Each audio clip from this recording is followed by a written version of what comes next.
ಎಲ್ಲರಿಗೂ ನಮಸ್ಕಾರ.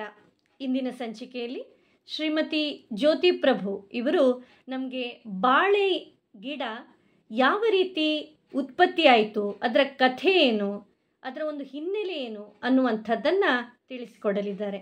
ಮೇಡಮ್ ನಮಸ್ಕಾರ, ಎಲ್ಲರಿಗೂ ನಮಸ್ಕಾರ. ನಾನು ಇವತ್ತು ಬಾಳೆ ಗಿಡ ವಿಷಯದಲ್ಲಿ ಒಂದೆರಡು ಮಾತಾಡುವಂತ ಬಂದು ಕೂತ್ಕೊಂಡಿದ್ದೀನಿ. ಬಾಳೆ ಗಿಡ ಅಂದರೆ ತುಂಬ ಹಿಂದೆ ಕ್ಷತ್ರಿಯರಿಗೂ ಬ್ರಾಹ್ಮಣರಿಗೂ ಏನೋ ವೈಮನಸ್ಸು ಉಂಟಾಯಿತು. ಅದು ಎಲ್ಲಿ ತನಕ ಬಂದಿತ್ತು ಅಂತ ಹೇಳಿದರೆ, ಕ್ಷತ್ರಿಯರು ತುಂಬ ತೋಳ್ಬಲದಲ್ಲಿ ತುಂಬ ಬಲಶಾಲಿಗಳಾದರು. ಆದರೆ ಬ್ರಾಹ್ಮಣರು ಮಂತ್ರವಿದ್ಯೆಯಲ್ಲಿ ಬಲಶಾಲಿಗಳು. ಹಾಗೆಯೇ ಕ್ಷತ್ರಿಯರು ಏನು ಮಾಡಿದರು ಅಂತ ಹೇಳಿದರೆ, ಅವರು ಶಸ್ತ್ರಾಸ್ತ್ರಗಳನ್ನು ತಗೊಂಡು ಈ ಋಷಿಮುನಿಗಳಿಗೆ ಮತ್ತು ಬ್ರಾಹ್ಮಣರಿಗೆ ಎಲ್ಲಿ ಕಂಡಲ್ಲಿ ಕೊಂದಾಕಲಿಕ್ಕೆ ಶುರು ಮಾಡಿದರು. ಕೊನೆಗೆ ಬ್ರಾಹ್ಮಣರ ಬೀದಿಗಳಿಗೆ ಹೋಗಿ ಮನೆಗಳಿಗೆ ನುಗ್ಗಿ ಎಲ್ಲರನ್ನೂ ಕೊಲ್ಲಲಿಕ್ಕೆ ಶುರು ಮಾಡಿದರು. ಹೆಂಗಸರು ಮಕ್ಕಳು ಅಂತ ಭೇದ ಭಾವ ಇಲ್ಲದೆ ಕೊಂದಾಕಿದರು. ಆಗ ಅಲ್ಲಿ ಬ್ರಾಹ್ಮಣರ ಬೀದಿಯಲ್ಲಿ ಒಂದು ಗರ್ಭಿಣಿ ಹೆಂಗಸು ಪಾಪ ತನ್ನ ಜೀವ ಉಳಿಸಿಕೊಳ್ಳುವ ಸಲುವಾಗಿ ಅಲ್ಲ, ತನ್ನ ಮಗುವಿನ ಸಲುವಾಗಿ ಅದು ಹಿಮಾಲಯದ ಹತ್ರ ಓಡಿ ಹೋಗಿ ಒಂದು ತನ್ನ ಗೆಳತಿಯ ಮನೆಯಲ್ಲಿ ಆಶ್ರಯ ಪಡ್ಕೊಂಡಳು.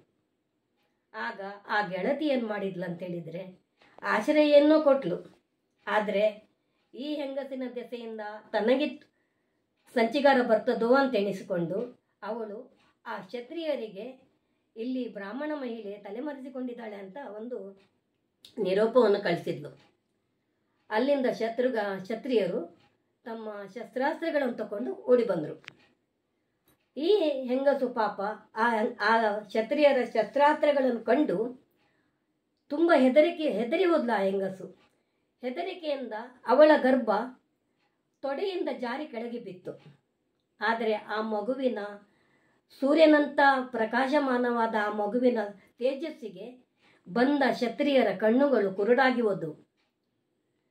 ಬಂದ ಕ್ಷತ್ರಿಯರು ಹಾಗೇನೆ ಓಡಿ ಹೋದ್ರು ಹೆದರಿಕೆಯಲ್ಲಿ. ಈ ಮಗುವಿಗೆ ತಾಯಿಯನ್ನು ರಕ್ಷಣೆ ಮಾಡಿದ ಮಗು ಎಂಬ ಇದು ಮೆಚ್ಚುಗೆ ಸಿಕ್ಕಿತು. ಹಾಗೆ ಈ ಮಗು ದೊಡ್ಡದಾಗುತ್ತಾ ಬಂತು. ಹಾಗೆ ಆ ಹೆಂಗಸು ಏನು ಮಾಡಿತು, ಆ ಗೆಳತಿಯ ಮನೆಯಿಂದ ಮಗುವನ್ನು ತೆಗೆದುಕೊಂಡು ಹೋಗಿ ಒಂದು ಗುಪ್ತ ಸ್ಥಳದಲ್ಲಿ ಆ ಮಗುವನ್ನು ಕಾಪಾಡಿ ಅದಕ್ಕೆ ಬೇಕಾದ ಎಲ್ಲ ವಿದ್ಯೆಗಳನ್ನು ಕಲಿಸಿದ್ಲು. ವೇದಾಂತ ಪಾರಂಗತಳಾಗಿ ಮಾಡಿದಳು ಆ ಮಗುವಿಗೆ. ಆದರೆ ಆ ಮಗು ದೊಡ್ಡದಾಗ್ತಾ ಬರುವಾಗ, ಒಂದು 15 ವರ್ಷದ ಮಗು ಅಂತ ಹೇಳುವಾಗ ಅದಕ್ಕೆ ಆಗ ಗೊತ್ತಾಯಿತು ತಮ್ಮ ಬ್ರಾಹ್ಮಣರನ್ನು ಕ್ಷತ್ರಿಯರೆಲ್ಲ ಕೊಂದಿದ್ದಾರೆ ಅಂತ. ತುಂಬ ಸಿಟ್ಟಿನಿಂದ ಆ ಮಗು ಘೋರ ತಪಸ್ಸನ್ನು ಮಾಡಿತ್ತು. ಕ್ಷತ್ರಿಯರನ್ನು ಈ ಭೂಮಿ ಮೇಲೆ ಒಬ್ಬರನ್ನು ಬಿಡಬಾರದು ಅಂತ ಇಷ್ಟು ಘೋರ ತಪಸ್ಸು ಮಾಡಿತ್ತು ಅಂತೇಳಿದರೆ, ಆ ತಪಸ್ಸಿನಿಂದ ಆ ಮಗು ವಜ್ರಶಕ್ತಿಯನ್ನು ಪಡೆಯಿತು. ವಜ್ರಶಕ್ತಿಯಿಂದ ಎಲ್ಲ ಕ್ಷತ್ರಿಯರನ್ನು ಕೊಂದು ಹಾಕಬೇಕು ಅಂತ ಎಣಿಸಿ ಹೋಗುವಾಗ ಆ ಮಗುವಿನ ಅಂದರೆ ಆ ಮಗುವಿಗೆ ಔರ ಅಂತ ಹೆಸರು, ಅಂದರೆ ತೊಡೆಯಿಂದ ಬಂದದ್ರಿಂದ ಔರ ಅಂತ ಹೆಸರು ಬಂತು. ಆ ಔರ ಮುನಿಗೆ ಅದು ಅವರ ಪಿತೃಗಳು ಬಂದು ಅವರನ್ನು ತಡೆದ್ರು. ಯಾಕಂತೇಳಿದರೆ, ಅಲ್ಪಸಂಖ್ಯಾತ ಅಲ್ಪ ಬುದ್ಧಿಯವರು ಮಾಡಿದ ಹಾಗೆ ನಾವು ಮಾಡ್ಲಿಕ್ಕೆ ಹೋದರೆ ನಮಗೂ ಅವರಿಗೂ ಏನು ವ್ಯತ್ಯಾಸ ಇರೋದಿಲ್ಲ. ಹಾಗಾಗಿ ನೀನು ಹಾಗೆ ಮಾಡಬಾರ್ದು, ಇದು ನಮಗೆ ಸಮ್ಮತವಲ್ಲ, ಹಾಗೂ ನಮಗೆ ಹೇಳಿದ್ದಲ್ಲ ಅಂತ. ಹಾಗೆ ಆ ಮಗು ಏನು ಮಾಡಿತ್ತು, ಅವರ ಏನು ಮಾಡಿದ, ಹಾಗೇನೆ ಈಗ ನಾನು ಪಡ್ಕೊಂಡ ಶಕ್ತಿ ನಾನು ಏನು ಮಾಡಲಿ, ಸಿಟ್ಟಿನಿಂದ ಪಡ್ಕೊಂಡ ಶಕ್ತಿ ಅದು, ನಾನು ಏನು ಮಾಡಲಿ ಅಂತ. ಆಗ ಅವರು ಹಿರಿಯರು ಹೇಳ್ತಾರೆ, ಪಿತೃರು ಹೇಳ್ತಾರೆ, ಆ ಶಕ್ತಿಯನ್ನು ನೀನು ಸಮುದ್ರಕ್ಕೆ ಬಿಡು ಅಂತ. ಆಯಿತು ಅಂತ ಒಪ್ಪಿಕೊಂಡು ಸಮುದ್ರಕ್ಕೆ ಬಿಡ್ತಾನೆ. ಆ ಸಮುದ್ರಕ್ಕೆ ಬಿಟ್ಟ ಶಕ್ತಿಯೇ ಬಡವಾಗ್ನಿ ಅಂತ ಹೆಸರಾಯಿತು. ಹಾಗೆ ಅವರ ದೊಡ್ಡವನಾಗ್ತಾನೆ. ಮುಂದೆ ಅವನಿಗೆ ಮದುವೆ ಆಗ್ತದೆ. ಮದುವೆ ಆದಾಗ ಅವನಿಗೆ ಕಂದಲಿ ಅಂತ ಒಂದು ಹೆಣ್ಣು ಮಗು ಆಗ್ತದೆ. ಹೆಣ್ಣು ಮಗುವಿಗೆ ಕಂದಲಿ ಅಂತ ಹೆಣ್ಣು ಮಗು ಆಗ್ತದೆ. ಆ ಹೆಣ್ಣು ಮಗುವಿಗೆ ಕಂದಲಿ ಅಂತ ಹೆಸರಿಡ್ತಾರೆ. ಆದರೆ ಸ್ವಭಾವದಲ್ಲಿ ತುಂಬ ಶಾಂತ ಸ್ವಭಾವದ ಹುಡುಗಿಯವಳು, ಸಾತ್ವಿಕ ಗುಣದವಳು, ನಿಧಾನ ಕೆಲಸದವಳು, ಆದರೂ ತಂದೆಗೆ ತುಂಬ ಪ್ರೀತಿಯ ಮಗಳು. ಈಚೆಯಿಂದ ದುರ್ವಾಸ ಮುನಿಗಳು ಒಂದು ದಿನ ದುರ್ವಾಸ ಮುನಿಗಳಂದರೆ ಗೊತ್ತುಂಟು ನಿಮಗೆ, ಅತ್ರಿ ಮಹರ್ಷಿಯ ಹಾಗೂ ಪತಿವ್ರತೆ ಅನುಸೂಯಾರವರ ಕೊನೆಯ ಮಗ ದುರ್ವಾಸ. ಸಿಟ್ಟಿನ ಸಿಟ್ಟು ಬಂದರೆ ಎಲ್ರಿಗೂ ಶಾಪವನ್ನೇ ಕೊಡುವವರು. ಹಾಗೆ ಒಂದು ದಿನ ದುರ್ವಾಸ ಮುನಿಗಳು ತಪಸ್ಸಿಗೆ ಕೂತ್ಕೊಂಡಿದ್ರು. ಹಾಗೆ ತಪಸ್ಸು ಮಾಡ್ತಾ ಇರುವಾಗ ಬಲಿ ಚಕ್ರವರ್ತಿಯ ಮಗ ಸಾಹಸಿ ಮತ್ತು ಅಪ್ಸರೆ ತಿಲೋತ್ತಮೆ ಇಬ್ಬರು ಪ್ರಣಯದಲ್ಲಿ ಅವರ ಎದುರಿಗೆ ಪ್ರಣಯ ಮಾಡ್ತಾ ಇದ್ರು. ಅವರಿಗೂ ಗೊತ್ತಿಲ್ಲ ಇಲ್ಲಿ ದುರ್ವಾಸ ಮುನಿ ಕೂತ್ಕೊಂಡಿದ್ದಾರೆ ಅಂತ. ಆದರೆ ಇದನ್ನೆಲ್ಲ ಕಂಡ ದುರ್ವಾಸರಿಗೆ ಸಿಟ್ಟು ಬರ್ತದೆ. ಸಿಟ್ಟು ಬಂದು ಸಾಹಸಿಗೆ ಇಬ್ಬರಿಗೂ ಹೇಳ್ತಾರೆ, ನೀವಿಬ್ಬರು ರಾಕ್ಷಸರಾಗಿ ಭೂಲೋಕದಲ್ಲಿ ಅಂತ. ಆಗ ತಮ್ಮ ತಪ್ಪಿನ ಅರಿವಾಗಿ ಅವರು ಕ್ಷಮೆಯನ್ನು ಕೇಳ್ತಾರೆ. ಆದರೆ ಬಲಿಚಕ್ರವರ್ತಿಯ ಮಗ ಸಾಹಸಿಗೆ ಹೇಳ್ತಾರೆ, ನಿನಗೆ ಭೂಲೋಕದಲ್ಲಿ ನಿನಗೆ ಕೃಷ್ಣನಿಂದ ಮರಣವಾಗೋದು ಅಂತ. ಹಾಗೆ ತಿಲೋತ್ತಮೆಗೆ ನೀನು ನರಕಾಸುರನ ಮಗಳು ಉಷೆಯಾಗಿ ಜನ್ಮಕ್ಕೆ ಬರ್ತಿ ಅಂತ ಹೇಳ್ತಾರೆ. ಹಾಗೆ ಅವರು ಹೊರಟೋಗ್ತಾರೆ. ಮನೆಗೆ ಬಂದ ದುರ್ವಾಸರಿಗೆ ಮನಸ್ಸಿನಲ್ಲಿ ಅವರ ಪ್ರಣಯದ ಸನ್ನಿವೇಶವೇ ನೆನಪು ಬರ್ತದೆ.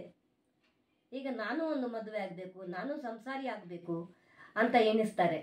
ಹಾಗೆ ಎಣಿಸ್ತಾ ಇರುವಾಗ ಅವರಿಗೆ ಹೆಣ್ಣು ಕೊಡುವರು ಯಾರೂ ಇಲ್ಲ. ಯಾಕಂದರೆ ಅವರಿಗೆ ತುಂಬ ಸಿಟ್ಟು. ಹೆಸರಿಗೆ ದುರ್ವಾಸ ಮಾತ್ರ ಅಲ್ಲ, ಸಿಟ್ಟಿನ ಒಟ್ಟಿಗೆ ಶಾಪನೂ ಕೊಡ್ತಾರೆ. ಹಾಗಾಗಿ ಇವರಿಗೆ ಯಾರು ಹೆಣ್ಣು ಕೊಡಲಿಕ್ಕೆ ಮುಂದೆ ಬರುವುದಿಲ್ಲ. ಹೆಣ್ಣು ಮಕ್ಕಳು ಸಹ ಇವರನ್ನು ಮದುವೆ ಆಗಲಿಕ್ಕೂ ಮುಂದೆ ಬರುವುದಿಲ್ಲ. ಹೀಗಿರುವಾಗ ಅವರಿಗೆ ಅವರ ಮುನಿಗೆ ಒಂದು ಹೆಣ್ಣು ಮಗಳಿದ್ದಾಳೆ ಅಂತ ಗೊತ್ತಾಗ್ತದೆ. ಹಾಗೆ ಇವರು ಅವರ ಮುನಿಯ ಮನೆಗೆ ಹೋಗಿ, ನಿಮ್ಮ ಮಗಳನ್ನು ನನಗೆ ಪಾಣಿಗ್ರಹಣ ಮಾಡಿಕೊಡ್ತೀರಾ ಅಂತ ಕೇಳ್ತಾರೆ. ಆಗ ಅವರ ಮುನಿ ಹೇಳ್ತಾರೆ, ಇಲ್ಲಪ್ಪ, ಇಲ್ಲ, ಖಂಡಿತ ಕೊಡುವುದಿಲ್ಲ. ಯಾಕಂತ ಹೇಳಿದರೆ ಮೊದಲೇ ನೀವು ಸಿಟ್ಟಿನವರು. ನಿಮ್ಮ ಸಿಟ್ಟಿಗೆ ಎಷ್ಟೋ ಮಂದಿ ಬಲಿಯಾದವರಿದ್ದಾರೆ. ನನ್ನ ಮಗಳನ್ನು ನಾನು ಬಲಿ ಮಾಡಲಿಕ್ಕೆ ಕೊಡುವುದಿಲ್ಲ. ಮೊದಲೇ ನನ್ನ ಮಗಳು ಪಾಪದವಳು, ಸಾತ್ವಿಕ ಸ್ವಭಾವದವಳು, ಎಲ್ಲದರಲ್ಲಿ ನಿಧಾನ. ಹಾಗಾಗಿ ಅದು ಅಲ್ಲದೆ ನನ್ನ ಪ್ರೀತಿಯ ಮಗಳು, ನನ್ನ ಪ್ರಾಣ ಅವಳು. ಅದನ್ನು ನಾನು ಅವಳಿಗೆ ಕೊಡುವುದಿಲ್ಲ ಅಂತ. ಇಲ್ಲ, ನನ್ನ ಸಿಟ್ಟನ್ನು ನಾನು ಕಡಿಮೆ ಮಾಡಿಕೊಳ್ತೇನೆ ಅಂತ ಹೇಳ್ತಾರೆ. ಆದರೆ ಇಲ್ಲ, ನೀವು ಸಿಟ್ಟನ್ನು ಕಡಿಮೆ ಮಾಡಿಕೊಳ್ತೇನೆ ಅಂತೇಳಿ ಅದು ಆಗು ಹೋಗುವ ವಿಷಯವಲ್ಲ. ಎಷ್ಟು ಹೇಳಿದರೂ ನಿಮ್ಮ ಸಿಟ್ಟು ನಿಮಗೆ ಕಡಿಮೆ ಮಾಡಿಕೊಳ್ಳಿಕ್ಕೆ ಆಗುವುದಿಲ್ಲ. ಬಾಯಲ್ಲಿ ಹೇಳಿದಷ್ಟು ಯಾವುದು ಸುಲಭ ಸಹ ಅಲ್ಲ.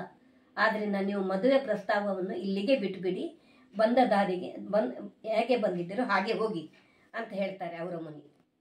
ಆಗ ಇಲ್ಲ, ನಾನು ನನ್ನ ಸಿಟ್ಟನ್ನು ಖಂಡಿತ ಬಿಡ್ತೇನೆ ಅಂತ ಹೇಳ್ತಾರೆ ಅವರು. ಆಗ ಸರಿಯಾಗಿ ಅವರ ಮಗಳು ಒಳಗಿನಿಂದ ಹೊರಗೆ ಬರ್ತಾಳೆ. ದುರ್ವಾಸ ಮುನಿಯನ್ನು ನೋಡಿ ಹೇಳ್ತಾಳೆ, ಅಪ್ಪ, ನಾನು ಇವರನ್ನೇ ಮದುವೆ ಆಗ್ತೇನೆ ಅಂತ.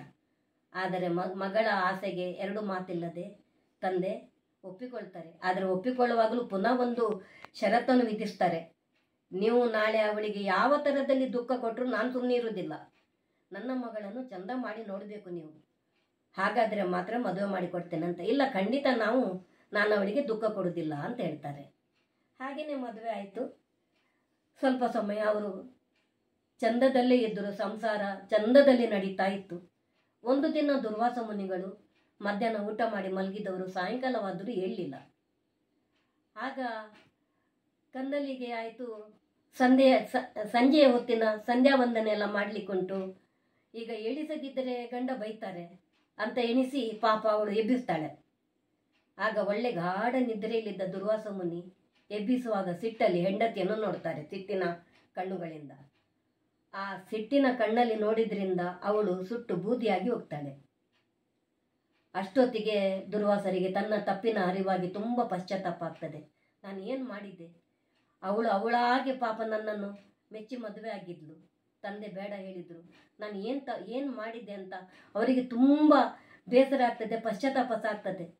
ಅಲ್ಲಿ ಇದನ್ನು ತಿಳಿದ ತಂದೆ ಬಂದು ತುಂಬ ಕೂಗಾಡ್ತಾರೆ, ನಾನು ಮೊದಲೇ ಹೇಳಿದ್ದೆ ನನ್ನ ಮಗಳನ್ನು ಕೊಡೋದಿಲ್ಲ ಅಂತ, ನೀನು ಕೇಳಲಿಲ್ಲ, ಸಿಟ್ಟು ಬಿಡ್ತೇನೆ ಅಂತ ಹೇಳಿದ್ದೆ. ಅದು ಈಗ ಏನಾಯಿತು? ನನ್ನ ಮಗಳನ್ನು ಕೊಂದೇ ಅಲ್ಲ, ನಿನಗೂ ಮುಂದೆ ಒಂದು ದಿನ ಸಾಮಾನ್ಯ ಮನುಷ್ಯನಿಂದ ಅವಮಾನವಾಗಲಿ ಅಂತ ಶಾಪ ಕೊಡ್ತಾರೆ. ಹಾಗೆ ಅವರು ಹೋಗ್ತಾರೆ. ಇಲ್ಲಿ ದುರ್ವಾಸ ಮುನಿಗಳು ಬೇಸರದಲ್ಲಿ ಆ ಬೂದಿಯನ್ನೆಲ್ಲ ತನ್ನ ಕೈಯಲ್ಲಿ ಹಿಡ್ಕೊಂಡು ಮಂತ್ರಶಕ್ತಿಯಿಂದ ಒಂದು ಗಿಡವನ್ನು ಮಾಡ್ತಾರೆ ಮತ್ತು ಹೇಳ್ತಾರೆ, ಈ ಗಿಡದಲ್ಲಿ ಆಗುವ ಹಣ್ಣು, ಈ ಗಿಡದಲ್ಲಿ ಆಗುವ ಹಣ್ಣು ಮತ್ತು ಈ ಗಿಡ ಎರಡೂ ಲೋಕವಿಖ್ಯಾತವಾಗಲಿ, ದೇವರಿಗೆ ಪ್ರೀತಿ ಪಾತ್ರವಾಗಲಿ, ಮನುಷ್ಯರಿಗೆ, ಪ್ರಾಣಿ ಪಕ್ಷಿಗಳಿಗೆ ಹೊಟ್ಟೆ ತುಂಬುವಂಥ ಹಣ್ಣಾಗಲಿ ಇದರಲ್ಲಿ ಅಂತ ಹೇಳ್ತಾರೆ. ಅದೇ ಬಾಳೆಗಿಡ. ಈ ಬಾಳೆಗಿಡದಲ್ಲಿ ಪ್ರತಿಯೊಂದು ದೇವರಿಗೆ ಬಾಳೆಗಿಡ ಇಲ್ಲದೆ ಪೂಜೆ ಇಲ್ಲ, ಬಾಳೆಹಣ್ಣು ಇಲ್ಲದೆ ಪೂಜೆ ಇಲ್ಲ.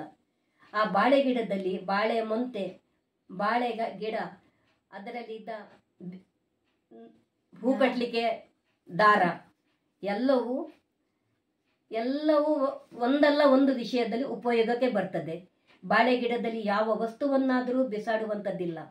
ಹೀಗಾಗಿ ಬಾಳೆ ಅವರ ವರಪ್ರಸಾದದಿಂದ ಹುಟ್ಟಿದ ಅದು ಉತ್ಪತ್ತಿಯಾದ ಬಾಳೆ ಗಿಡ ಇವತ್ತಿಗೆ ಜಗತ್ಪ್ರಸಿದ್ಧವಾಗಿದೆ ಅಂತ ಹೇಳಲು ಇಚ್ಛಿಸ್ತೇನೆ. ಹಾಗೆ ನನ್ನ 2 ಮಾತನ್ನು ನಿಲ್ಲಿಸ್ತೇನೆ. ಮತ್ತೊಂದು ವಿಷಯವನ್ನು ನಾನು ಹೇಳಲು ಮರೆತೋದೆ. ಆ ಬಾಳೆ ಗಿಡಕ್ಕೆ ಬಾಳೆ ಕುಂದ ಅಂತ, ಬಾಳೆ ಸಣ್ಣ ಸಣ್ಣ ಗಿಡ ಎಲ್ಲ ಬರ್ತದಲ್ಲ, ಅದಕ್ಕೆ ಕುಂದ ಅಂತ ಹೇಳ್ತಾರೆ. ಅದು ದುರ್ವಾಸ ಮುನಿಗಳ ಪತ್ನಿಯ ಹೆಸರು ಕಂದಲಿ. ಅವಳ ದೆಸೆಯಿಂದಲೇ ಇದಕ್ಕೆ ಬಾಳೆ ಕುಂದ ಅಂತ ಬಂತು. ಇಲ್ಲ, ಬಾಳೆ ಗಿಡಕ್ಕೆ ಕದಳಿ ಅಂತ ಸಹ ಕರೀತಾರೆ. ಹಾಗೆ ಅವಳ ಹೆಸರಿನ ದೆಸೆಯಿಂದಲೇ ಇದಕ್ಕೆ ಕುಂದ ಅಂತ, ಬಾಳೆ ಕುಂದ ಅಂತ ಹೇಳ್ತಾರೆ. ನಮ್ಮದ್ರಲ್ಲಿ ಬಾಳೆ ಕುರ್ಲು ಅಂತ ಹೇಳ್ತಾರೆ ಕೊಂಕಣಿಯಲ್ಲಿ.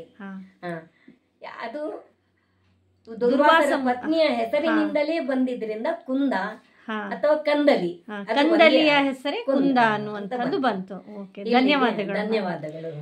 Thank you.